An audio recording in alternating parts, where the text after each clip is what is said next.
Hello everyone. విద్యా దృక్పథాల practice bit చూద్దాం. ఫస్ట్ క్వశ్చన్, విత్ అనే ధాతువుకి అర్థం ఏ జ్ఞానం, బి విద్య, సి తెలుసుకొను, డి సత్యం. విత్ అనే ధాతువుకి అర్థం ఏంటంటే తెలుసుకొనుట. Option 3 correct answer.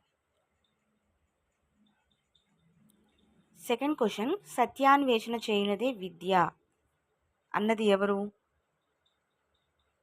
Option A Socrates correct answer. థర్డ్ది, పబ్బబ్జా అనే విద్యార్థి దశ డాష్ కాలంలో కనిపించును. ఆప్షన్ ఏ బౌద్ధకాలం, బి వేదకాలం, సి ఇస్లాం కాలం, డి ఏది కాదు. A correct, బౌద్ధకాలం.